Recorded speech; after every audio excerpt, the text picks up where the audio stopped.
Hi guys again. So this is the second video of the beginner tarot, and I'm going to briefly recap what we went over in the first video. In the first video we went over who do you ask, meaning who are you asking questions from when you're asking your tarot deck to answer a question. So you're asking like your spirit guides, your higher self, angels, etc. We asked how do you form the questions properly to get the best answers, how the tarot layout affects the tarot reading, how or where to find each tarot card meaning, and your intuition and effects on your tarot reading. The information in the first video was the most beginner tarot reading instructions we're going to get. Very basic stuff. And this video is going to be an extension of the first video. So I do suggest watching the first video first.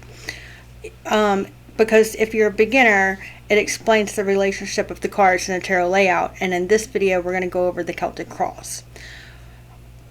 This something else that I wanted to go over. In the first video I kind of briefly explained if you are reading reversals, and you don't have to if you don't want to, but if you do, I didn't say how to do that, and I wanted to tell you a little bit about that. It's a real simple thing to do. What you do is while you're shuffling, you just grab them by the side, however many your intuition tells you that you need to put in there, and you grab them by the side, you flip them around, put them back on the top or the bottom, and then you start shuffling again. So I didn't explain how to physically put the reversals in there, but I just wanted to add that to this video while I was explaining about the last video.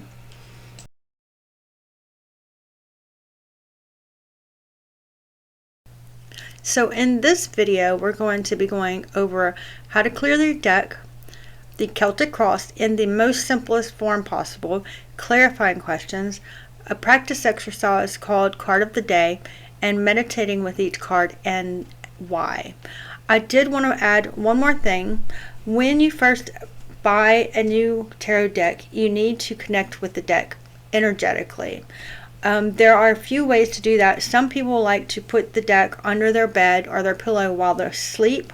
I am an empath, so if I did that, it would keep me up all night. I've tried it a few times and I never sleep that night, so I can't do it. So I'll put them in the room that I am in during the day and have them in a protective box and just have the box open. And then when I'm shuffling, I'll shuffle through each card and I'll have to clear it, and then my focused intent, I'll connect with each card. But most people like to sleep with them near them.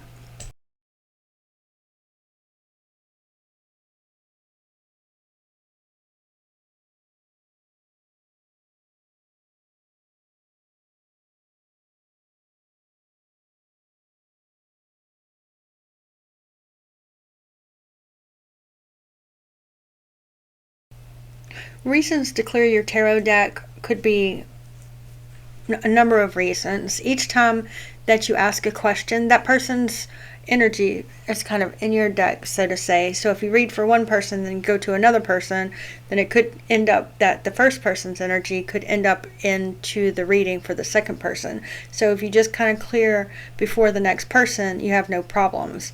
Also, another reason would be if you read reversals, you want to kind of flip back over the reverse cards to kind of reset and start over.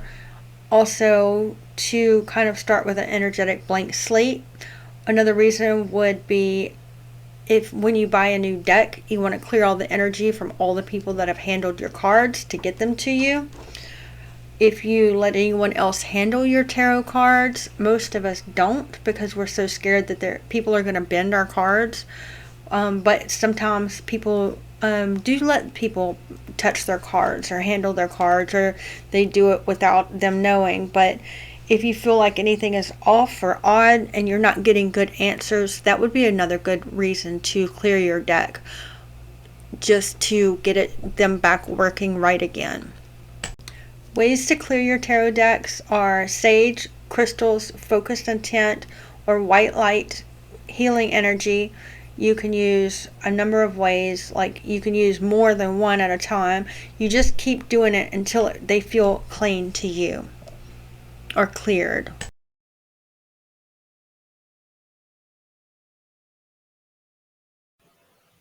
So the Celtic Cross is a layout that you use when you have a specific question. It takes you step by step through the aspects of a particular situation, one issue at a time.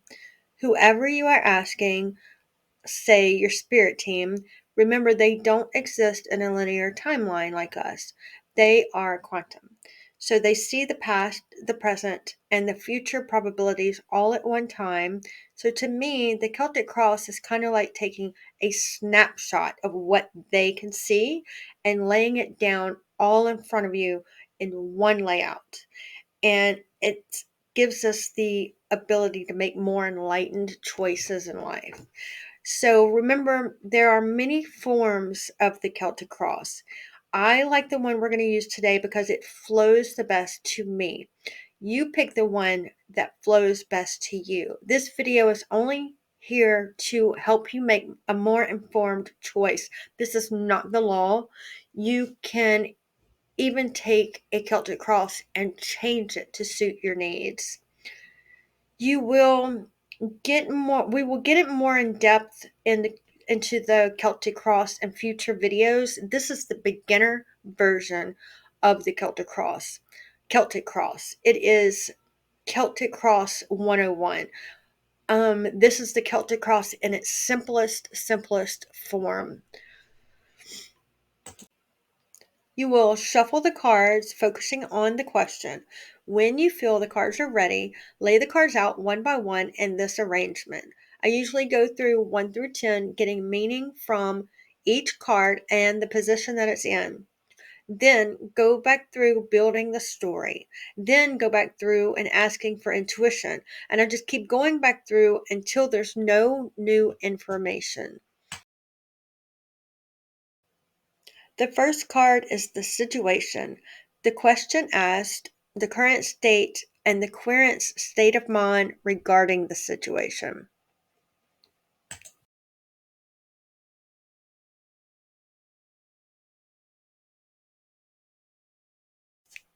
The second card is the crossing energy. With regards to the situation, the first card, what are the issues that the querent's faced with? This is also considered the challenge.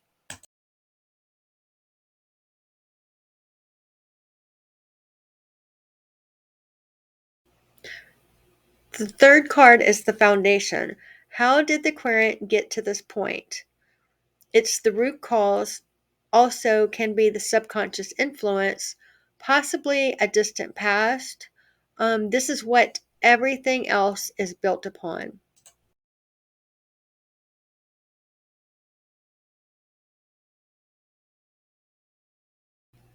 Card 4 is the recent past. This is something that has happened between the foundation and the situation, and it might give the querent some clues to the question they're asking.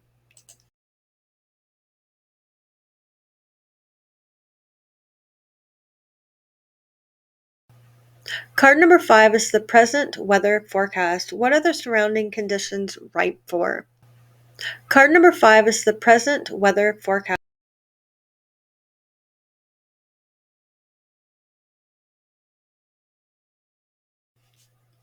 6 is the near future. This is the highest probable outcome for the near future.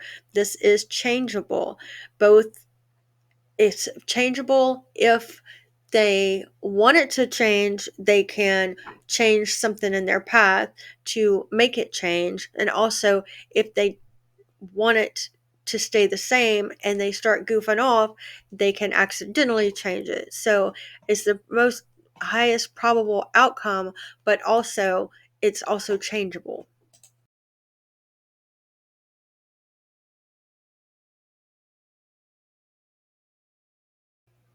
Card number 7 is the querent's influence and their attitude. How are they affecting the situation?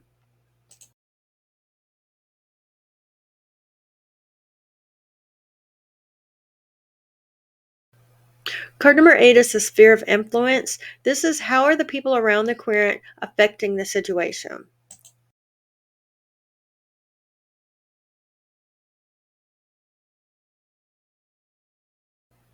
Card number 9 is the hopes and fears. What is the querent really hoping for, or what do they really fear, as opposed to what they're telling you? If they tell you something and it shows up differently, of course, that's going to be conflicting energy, and that could mean that they're self-sabotaging. And that might be something that you could suggest, like shadow work or something. So it's something to think about if you get something that's conflicting, but it's something to point out to them also.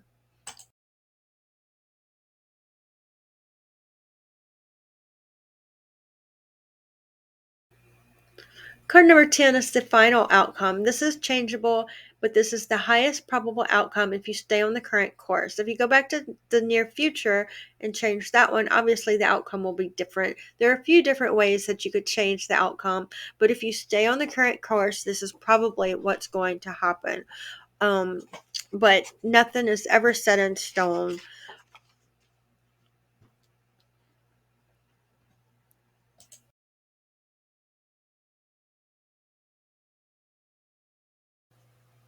There's so much more I could tell you just about the Celtic Cross, but pulling that's clarifying cards is pretty straightforward. Today. The reasons why you would pull clarifiers is if you get stuck in a reading, if there are multiple meanings and you can't decide from the meanings, if you have no intuition coming in, or maybe you have too much intuition coming in and you need to decipher from it. If the information doesn't match what the querent is telling you and you want to dig deeper. How you would pull clarifying cards would be to pick up your deck, or if you've used a lot of the cards already, pick up a new deck. It's good to always have another deck on standby and cleared and ready to go. Shuffle while concentrating on the card to clarify. Decide how many cards you want to clarify with. Usually 1 to 3 cards will be more than enough. Ask your spirit team to give you the cards to clarify and shuffle the question in, the card that you want to clarify, and lay them down and read it just like you would a 1 to 3 card layout, and then add that to your layout that you already asked the question about. Card of the day practice is really simple. You wake up each morning with gratitude that helps. Make it known that the card that you pull should represent your day, this day going forward, and what spirit wants you to know about it.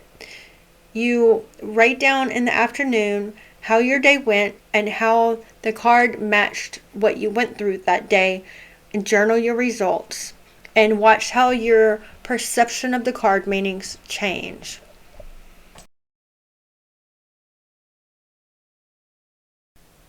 The card meditation practice was one of the most profound practices that I experienced when I first started learning tarot. So what you do is you choose a card, maybe the one that you have the most issues with trying to learn the meaning behind. Maybe you want to change your perception of the card meaning. You choose a card and you go into a meditative state. And it can be a guided meditative state, and there are plenty of guided meditations on YouTube for free, and I'll link some in the comments below. You go into meditation, you ask the person on the card questions about their circumstances, and you journal the answers. And since the first video I said would be a good idea to start keeping a journal of your perception of the card meanings, because they will evolve over time, and this is going to have a big impact on how your card meanings evolve. And for example, when I first started learning tarot, I thought the Hanged Man was absolutely being tortured. That used to be a way that they used to torture people by hanging them up. But when I went into meditation, the first card that I meditated and I asked him why it was like that, why he did that. He said that he could get down at any moment. He chooses to be there so that he could call himself flesh.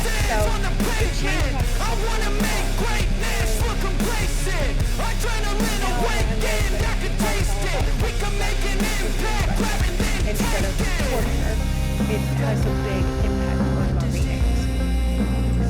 Thank you guys so much for watching my videos. We are constantly putting out more lessons and linking more content. Please like and subscribe so we can keep up the momentum. And check back soon for more. I do personal readings as well, but I will never contact anyone and ask them for money or donations. So please watch out for scammers and email me if you're interested in readings. Other than that, I will check you guys later for the next video. Peace, guys.